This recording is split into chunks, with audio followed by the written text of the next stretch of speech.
hatag ka nato og pagpaklaro kanang nahitabo karon diri sa ato mga kabombo diri sa Pilipinas kanang gikaingon nila Abilino versus Cuenco unsa kanang nagkalalis-lalis diha sa Senado. Attorney Ray, maayong buntag, kamusta si Bombo Edna ni Attorney Ray? Maayong buntag, Bombo Edna. Okay. Attorney Ray, kagahapon gubot kaayo atong Senado kay abi nato kani walay session pero nikalit nga nagsesyon gideclare nga vacant ang tanang posisyon ni Ana og nahimong acting Senate President si Senador Sherwin.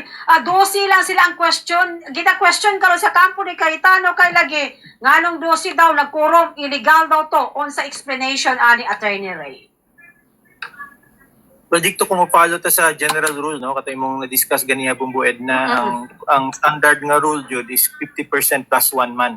Wana take magsugod din ang explanation. So pasabot nga 50% plus 1, 24 ang kuan ang mga senador pagkatapos dugangan nimo usa. So those plus usa. So ang standard na quorum, Bombo Edna, is 13. So wala lang katong na mga complications katong mga decision sa Supreme Court, no? Mga daan nga decision sa Supreme Court, ito yung na-mention ganyan katong Abilino nga kaso, no, more than 2 years ago. Pareho lang gyapon hitabo, no? Nag-away ang mga senador, natunga ang mga senador, nag-walk out gyapon, no? Una similar nga sitwasyon sa pangutanan lang kung pwede bang makaproceed og kaning Senado. So dito nahimong gubot, nahimong legal issue naabot sa Supreme Court, no? Nihimog decision ang Supreme Court dito na findings nga kung usa ka senador gawa sa atong nasod nagabiyahe. So ang dito outside sa kaning compulsory process sa atong Senado dapat dili appeal. Tayo sa kasenador dito nga nasa sulod sa Pilipinas, no? Senator Soto, no, amahan man siguro ni o kuan lolo sa atong present nga senador. Sa duha ka senador gyapon ang nahitabo ato, Bombo Edna. Karon sa ato duha gyapon si Jinggoy nga napriso og si kuan si Bato de la Rosa, di nato sigurado kung ni hawak pa ni, no, o nalang sa sulod sa atong nasod, but pwede nimo ingnon nga by analogy nagtago-tago siya, murag pareho siya dito sa kay Senator Confessor sa unan kaso ni sa Abilino. So ang may tabo si Soto sa una nga na hospitalize, i-considera nga appeal sa pagbilang sa quorum. So ang uban nila pag-interpret ani kaning si Senator Jinggoy within man ni sa atong jurisdiction. No, sa so pasabot din nga na priso gay ni siya. So anytime pwede ning dalhon sa Senado. No? Usa na siya ka misinterpretation sa kadaghanan kung napailag kaso, Bombo Edna, di nakabutar. No, pwede kabutar gyapon ang usa ka senador kay ang matangtang na sa Senado niya, Bombo Edna, kay kanang ginaingon nga conviction by final judgment. So sumada na to, Bombo Edna, kung i-follow nato ning Abilino nga kuan nga decision sa Korte Suprema, ang imong ibawas usa lang, dili duha. Kaya ang kay Senator Lacson man duha. Ang iyang nahimong 22, no? So kung 22, ang quorum is 12 lang. Pero kung mo ang decision sa Abilino versus Cuenco, Bombo Edna, 13 dapat ang atong ibilang. So pasabot nga ang quorum is 12. O na siyang mga interpretasyon, Bombo Edna, ba pagkatapos na complicate pa dyan tungod kay kaning pag-reorganize sa Senado. Unsa ba imong basihan na? No, duha pa ni siya klase nga distinction, no, kaning pag-organize ug kaning pag-conduct og business. Yes. So pag-organize itangtang nimo sa kuan sa taas nga kuan nga requirement 13, dapat itangtang gyapon nimo ang Senate President sa 13. Bombo Edna. Yes, pagkatapos lahi pud nilang interpretasyon sa kaning pag-conduct og business. So pag-conduct og business, kung basihan nimo 23, dapat 12. So maskin kaning kuan ginaingon natong bagong majority karon, naglahi pa nilang opinion, Bombo Edna, tungod kay si Senator Lacson, ingon niya natangtang na si Senator Cayetano. No? Lahi po ni interpretasyon sa ilang nabutar nga Senate President si Senator Gatchalian, ingon siya nga i-elect naman ko as presiding officer. No? Pro tempore. Senate President pro tempore. Mm. So interesting ni karong adlaw sa ilang final nga decision nga ruling. Oo. Nagkagutom sila bumbued na tungod kay lahi-lahi ang ilang appreciation. Tapos sulod pa rin si Senator Chis Escudero. Oo. Sa uban bumbued na nga idapig na po daw dito sa majority. Pero yung isang statement ni Chis Escudero, wala ana, no? Oo. Ang iyang statement lang, interested siya nga makadagan ng proceedings sa Senado. Oo. Okay. So, mo ni mga dynamics karon nga atong navigate, no? Karong adlaw bumbued na kung asa bagod ni paingon. Okay. Attorney Ray, kung may mga statement po ba sa Senate Journal nga kaniadtong May 5, 2015 katong quorum nila 12 raman attorney kay tulo daw ka senador na priso upat sa may abroad attorney unya 17 na lang bilin 12 ang quorum ni Ana, pero nagkano sila attorney, 12 lamang nga quorum, I mean, sa Senado President, nag-declare man sila quorum, attorney Ray. So, unsay kalahian, Ana, sa 12 nga nahitabo kagahapon, attorney Ray? Pwede mong i-distinguish, no? Kung anang ilang interpretasyon, no? Asa bang mas superior nga interpretasyon sa Supreme Court o interpretasyon sa Senado, no? As far as kaning niguwas nga senador, no, outside of the Philippines, o kanang mga senador nga napriso.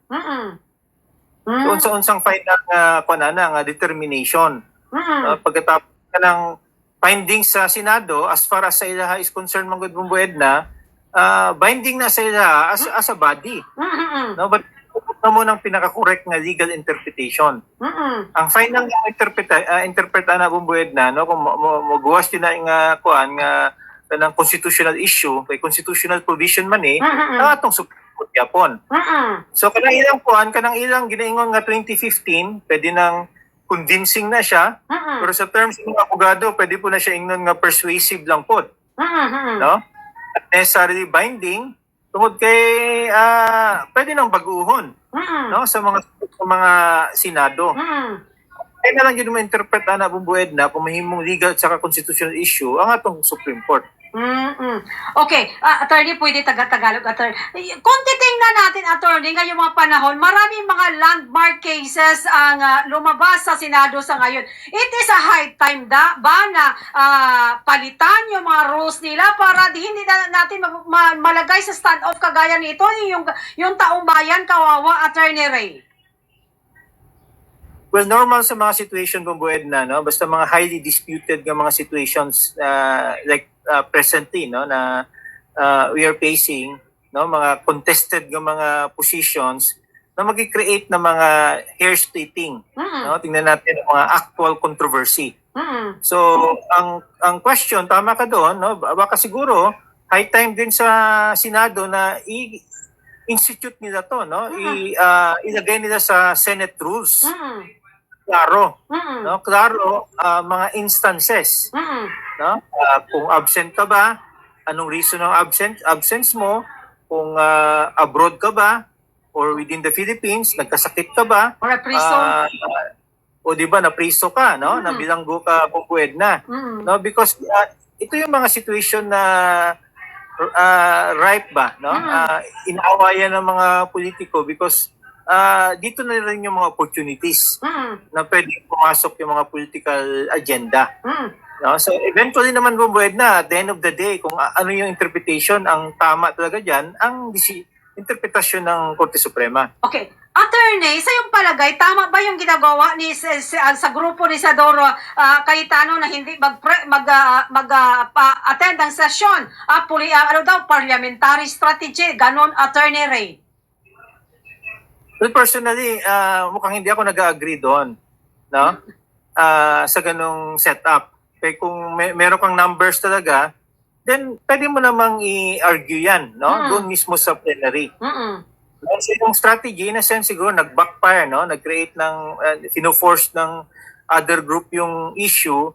But siguro, hindi ko pa makita yung ma-appreciate yung strategy nila. But ako lang personally, because ang Senado, isa namang institution, dapat ang proceedings matuloy dapat. No? kung ano yung mga agenda nyo in the open Mm-mm. for discussion sa publiko na scrutinize natin na Mm. mga taong bayan. Mm-mm. So siguro in a sense, yung strategy na yan is baka nag-backfire ngayon, no? Nag-create ng frustration sa kabilang side, nagawa ng mga senaryo yung kabilang side na kahit na hindi totoo, no? Ginawa nilang senaryo, pinatayan daw sila ng ilaw, walang internet, ang tingnan mo naman, nangyari talaga, parang may mechanical na issue. But ang bottom line mo, Edna, siguro, ganong type of strategy, personally lang sa akin, hindi dapat ginawa, no? Oo. Ng grupo ni Senator Cayetano. Okay. Lastly, Attorney Ray, sa mga mamamayang Pilipino, sa mga ordinaryong Pilipino sa ganitong sitwasyon, ano po ang pwedeng magagawa? It's very important ang question because ang bigger problem ng bansa, nakakalimutan nila sa away nila na politika. No, inflation natin 7%. Ang growth rate ng bansa napakabagal, nasa 2 to 3%. Ang squabbles nila dapat mag-take sa yung backseat niyan, Bumbo Edna, because ang lumalabas ngayon puro politika, no? Pang-iipit. No, because summarize lang naman natin, ang issue lang naman diyan impeachment at saka yung flood control. Opo. Lahat ng mga mga explanation nila, palamuti na lang yan, Bumbo Edna. No? Ang undercurrent talaga, dalawa lang yan. No? Yung power struggle sa Senado, impeachment, at saka yung flood control, yung dapat na managot. No? Ang problema ngayon, yung mga politiko natin, ang focus nila doon sa power struggle. No? Nakalimutan na rin nila yung dapat nilang gawin as senator at saka mambabatas. Okay. Attorney Ray, daghang salamat Attorney Ray sa oras sa gihatag sa diri sa Bombo Radio Jensen kay kung baga pa Attorney Ray may continuation mas mahalaga karon kay duha ka senador, duha ka Senate President gaangkon karon sa posisyon Attorney Ray. Yes, interesting today. Bumbo Edna, no? Very fluid ang situation. Observe lang natin, no? Monitor natin ang yung progress mamayang hapon at saka mamayang gabi. Okay. Attorney Ray, daghang salamat sa imong oras na sa Bombo Radio Jensen. God bless sa imuhag sa imong pamilya, Attorney Ray. Anytime, no? Bumbo Edna. Okay, mo kato si Attorney Ray Cartojano. So,